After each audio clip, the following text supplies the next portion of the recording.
Bonjour et bienvenue au webinaire sur créer des environnements inclusifs pour les communautés LGBTQ. Je m'appelle Nawara et je suis la coordinatrice bilingue de l'Ontario C'est chez moi et étudiants internationaux se connectent en Cross Immigrant Services. Je vais vous guider à travers ce webinaire aujourd'hui. Nous allons couvrir les sujets suivants, donc les droits des membres de la communauté LGBTQ au Canada, les principes inclusifs de LGBTQ, apprendre la langue, les pronoms et finalement les codes des droits de la personne de l'Ontario. Tout d'abord, commençons par faire l'introduction. L'Immigration, Réfugiés et Citoyenneté Canada et le ministère des Services à l'enfance et des services sociaux et communautaires de l'Ontario financent le programme bilingue L'Ontario, c'est chez moi, afin de faciliter l'établissement des nouveaux arrivants en Ontario et de les aider à faire des choix plus éclairés. Le ministère des Services à l'enfance et des services sociaux et communautaires de l'Ontario finance le projet bilingue Étudiants internationaux se connectent, ISI, afin d'offrir des mesures de soutien aux étudiants internationaux et à leurs familles. Cross Immigrant Services coordonne le programme autour et le projet ISI pour l'ensemble de l'Ontario. Donc, les objectifs. Créer des environnements inclusifs, respectueux et accueillants les membres de la communauté LGBTQ, visant principalement les nouveaux arrivants LGBTQ, à se sentir les bienvenus et en sécurité dans la société canadienne. Ensuite, sensibiliser la population générale en fournissant de l'information sur la communauté LGBTQ, encourager à penser critique menant à l'inclusion et à l'élimination des préjugés, et finalement sensibiliser les nouveaux arrivants aux droits de la personne pour la communauté LGBTQ et encourager l'acceptation par la compréhension. Droits des membres de la communauté LGBTQ au Canada. Depuis la fin des années 1960, la communauté LGBTQ au Canada a connu des gains constants en droits. La discrimination à l'égard des personnes LGBTQ persiste dans de nombreux endroits, mais des progrès importants ont été réalisés au cours des dernières décennies vers l'acceptation sociale générale et l'égalité juridique formelle. Aujourd'hui, le Canada est considéré à l'échelle internationale comme un chef de file dans ce domaine. Le Canada et l'Ontario visent à être accessibles et inclusifs, un endroit où tout le monde se sent chez lui. La Grande-Bretagne a eu une influence immense sur la politique canadienne tout au long de nombreuses années où l'homosexualité a été criminalisée. Datant du début de l'ère coloniale, l'homosexualité était officiellement illégale et la peine pour sodomie était passible de la peine de mort. En 1861, cette loi a été légèrement modérée lorsque la peine est devenue une peine d'emprisonnement de 10 ans à vie. Pour le siècle suivant, cependant, les lois régissant les actes homosexuels sont devenues de plus en plus strictes. Ils s'en sont presque toujours pris aux hommes et en utilisant un langage constamment ambigu, ils avaient tendance à donner énormément de pouvoir discrétionnaire aux organismes d'application de la loi.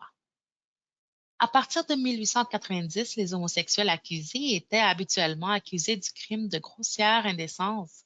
Des modifications au code pénal ont été apportées en 1948 et 1961, ce qui a criminalisé davantage l'homosexualité.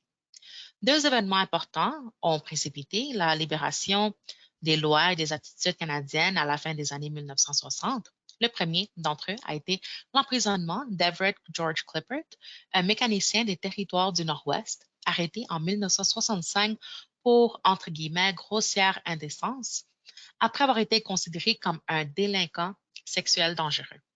Sa peine d'emprisonnement a été prolongée indéfiniment.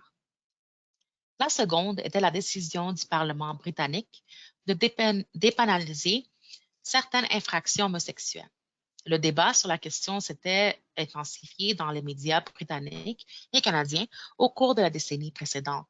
À la suite de la publication en 1957 d'une enquête publique connue sous le nom de rapport Wolfenden qui recommandait la décriminalisation, à l'été 1967, ces recommandations ont finalement été adoptées et, avec la controverse Clippert toujours en cours, plusieurs membres du Parlement du Canada ont commencé à demander une réforme.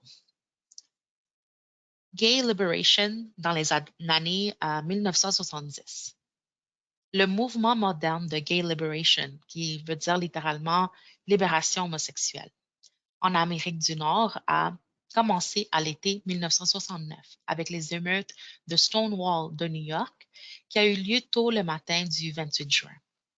Le département de police de New York avait tenté une descente dans un bar gay populaire au cœur de Greenwich Village cette nuit-là, mais les clients du bar ont riposté avec force, ce qui a entraîné une défaite humiliante pour la police et a attiré l'attention des médias à l'échelle nationale. Le premier anniversaire des émeutes des marches ont eu lieu à New York, Boston, Minneapolis, Chicago, San Francisco et Los Angeles. Le mouvement a simultanément pris de l'ampleur au Canada. Voici quelques-uns des changements et des événements qui se sont produits depuis la fin des années 1960. Chronologie de 1960 à 1970. En 1962, l'Ontario a adopté son Code des droits de la personne qui réunit une série de protections des droits de la personne. En 1967, le ministre de la Justice, Pierre Trudeau, a proposé des modifications au Code criminel qui, entre autres, assoupliraient les lois contre l'homosexualité.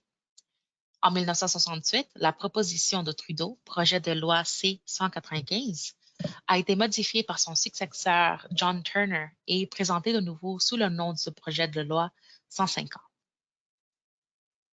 En 1969, la loi modifiant le droit criminel de 1968 à 1969 a modifié le Code criminel dépénalisant l'homosexualité. En 1978, la loi de 1976 sur l'immigration du Canada est entrée en vigueur, qui a retiré les homosexuels de la liste des catégories inadmissibles. En 1979, la Commission canadienne des droits de la personne recommande dans son rapport annuel d'ajouter l'orientation sexuelle à la loi canadienne sur les droits de la personne. En 1981, plus de 300 hommes ont été arrêtés à la suite de descentes de police dans 4 bains publics de Toronto. La nuit suivante, environ 3000 personnes défilent au centre-ville de Toronto pour protester contre les arrestations. En 1986, l'Assemblée législative de l'Ontario a modifié le Code des droits de la personne de l'Ontario afin d'ajouter la discrimination sexuelle comme motif protégé. En 1992, la Cour fédérale a levé l'interdiction aux gens queer et transgenres dans l'armée, leur permettant de servir dans les forces armées. En 1995, l'Ontario devient la première province à légaliser l'adoption pour les couples de même sexe. En 1996, le gouvernement fédéral a adopté le projet de loi C-33 qui ajoute une orientation sexuelle à la loi canadienne sur les droits de la personne. En 2000, le Parlement a adopté le projet de loi C-23 qui accorde aux couples de même sexe les mêmes avantages sociaux et fiscaux que les hétérosexuels dans les relations de conjoint de fait. En 2003, l'Ontario commence à marier les couples de même sexe. En 2005, le projet de loi C-38, la loi accordant aux couples de même sexe le droit légal de se marier n'importe où au Canada, reçoit la sanction royale et devient la loi. Le Canada devient le 4e pays à sanctionner officiellement le mariage homosexuel après les Pays-Bas, la Belgique et l'Espagne. En 2012, la loi Tobey a modifié le Code des droits de la personne de l'Ontario en ajoutant l'identité de genre et l'expression de genre comme motif protégé. En 2012, la loi sur l'acceptation des écoles a modifié la loi sur l'éducation afin de prévenir l'intimidation fondée sur l'identité de genre et l'expression sexuelle, entre autres motifs protégés en Ontario. En 2014, Disorder 5th Edition, le trouble de l'identité sexuelle de l'étiquette diagnostique, a été remplacé par la dysphorie de genre. En 2015, l'affirmation de la loi sur l'orientation sexuelle et l'identité de genre interdit la thérapie de conversion en Ontario. En 2016, la loi sur l'égalité de toutes les familles garantit que tout le monde est traité sur un pied d'égalité, que leurs parents soient queer, transgenres ou hétéros, et peu importe s'ils ont été conçus par procréation assistée. Et finalement, en 2017, le projet de la loi C-16 a modifié la loi canadienne sur les droits de la personne et le code criminel pour y inclure l'identité de genre et l'expression de genre comme motif protégé. Les principes inclusifs de LGBTQ. Le Canada est une société diversifiée où les gens s'efforcent de coopérer les uns avec les autres, d'apprendre des uns des autres et de créer une culture d'ouverture. La population de l'Ontario comprend des personnes de divers milieux culturels et religieux avec de nombreuses capacités différentes, des orientations sexuelles différentes et des différences de toutes sortes. L'Ontario vise à être accessible et inclusif, un endroit où tout le monde se sent chez lui. En tant que nouveaux arrivants, vous aurez de nombreuses occasions de faire la connaissance des gens de la communauté LGBTQ. Il est de votre responsabilité d'être inclusif et de créer un environnement accueillant où tous les gens sont traités avec respect et dignité. Cela comprend honorer les noms et les pronoms des gens, respecter les besoins et les capacités de chacun, éviter les hypothèses et d'assumer, demander un accommodement, parler pour vous-même et de votre propre expérience vécue, écoutez, apprenez, excusez-vous et engagez-vous à changer, comprenez votre privilège et faire la promotion de la confidentialité et finalement être des alliés. Qu'est-ce qu'on veut dire par être des alliés? C'est un processus de toute une vie d'établissement de relations fondées sur la confiance, l'uniformité et la responsabilisation avec les individus marginalisés et ou les groupes de personnes par autour des faits.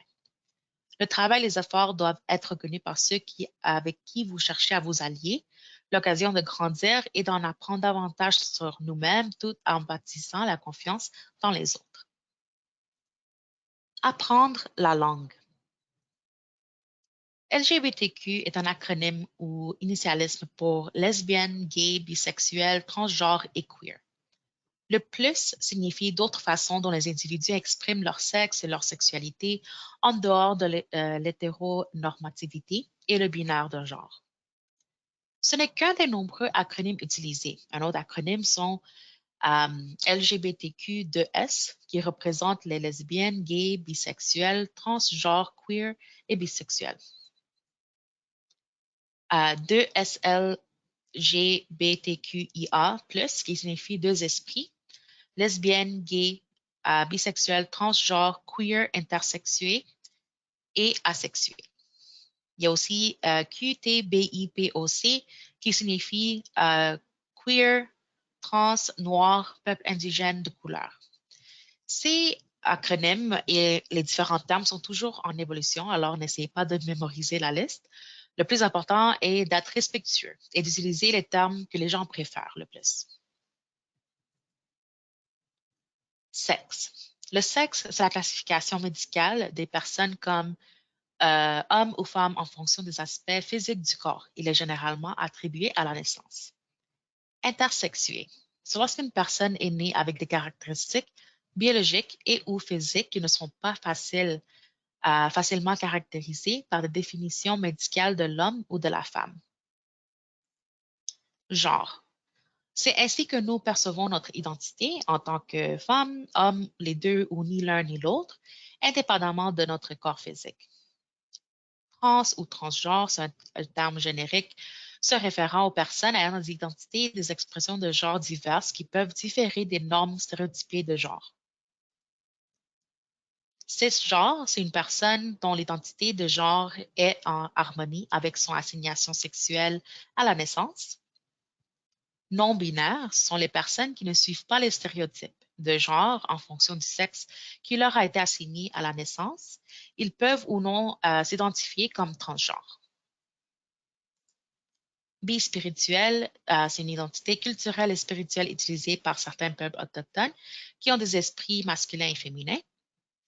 Ensuite, il y a en transition, ou la transition, se réfère à une série de changements sociaux, juridiques et médicaux que certaines personnes trans peuvent poursuivre pour affirmer leur identité de genre. Gay, c'est lorsqu'une personne qui est émotionnellement, physiquement, spirituellement et ou sexuellement attirée par des personnes du même sexe. Lesbienne, c'est lorsqu'une femme qui est émotionnellement, physiquement, spirituellement et ou sexuellement attirée par les femmes. Bisexuel, c'est lorsqu'une personne qui est émotionnellement, physiquement, spirituellement et ou sexuellement attirée par des personnes de plus d'un sexe. Queer, C'est un terme générique utilisé et récupéré par certains dont les orientations sexuelles et ou les identités de genre défient la norme. Hétérosexuel, une personne qui est attirée par les personnes du sexe opposé. Et finalement, asexuel, c'est lorsqu'une personne qui éprouve peu ou pas d'attirance sexuelle pour des personnes de quelque sexe que ce soit. Les pronoms. Un pronom est un mot qui prend la place d'un nom, par exemple le nom d'une personne. Les pronoms genrés sont ceux que l'on utilise en parlant d'une personne à la troisième personne. Les personnes en transition peuvent choisir de changer les pronoms utilisés pour s'adresser à elles. Donc, les options peuvent être elle ou la, il ou le. Les pronoms neutres ou les pronoms non genrés sont des mots qui ne précisent pas si le sujet de la phrase est féminin ou masculin. Donc, il y a ol, lo, ul, yel, lu et li. Les bonnes pratiques. Demandez et partagez régulièrement des pronoms. Par exemple, quel est votre nom et prénom? Soyez aussi proactif. Donc, introduisez-vous, dites mon nom est Suzanne et je vais par le pronom elle et la. Utilisez les pronoms neutres par défaut. Faites la promotion de l'autodétermination et évitez les généralisations basées sur le sexe. Donc, lorsque vous commencez les réunions, c'est une bonne idée de demander à chaque personne de se présenter, de préciser le pronom qui est le sien. Donc, si vous rencontrez quelqu'un, présentez vous-même en premier avec vos pronoms et ensuite demandez à la personne leur nom et leur pronom. Vous ne pouvez pas savoir le nom d'une personne ou le pronom sans leur demander. Si une personne prend soin de vous préciser le nom et le pronom qu'elle préfère, respectez son souhait. Ce n'est pas à vous de décider de l'identité d'autrui. Si vous avez de la difficulté à utiliser le nom ou le pronom souhaité par une personne, exercez-vous. Demandez aux autres de vous reprendre quand vous vous trompez. Code des droits de la personne de l'Ontario. Le Code des droits de la personne de l'Ontario s'adresse à tous. Il s'agit d'une loi provinciale qui donne à chacun l'égalité des droits et des chances sans discrimination dans des domaines comme l'emploi, le logement et les services. L'objectif du Code est de prévenir la discrimination et le harcèlement en raison de la race, du sexe, de l'handicap et de l'âge pour n'en nommer que quelques-uns des 17 motifs. Toutes les autres lois ontariennes doivent être en accord avec le Code.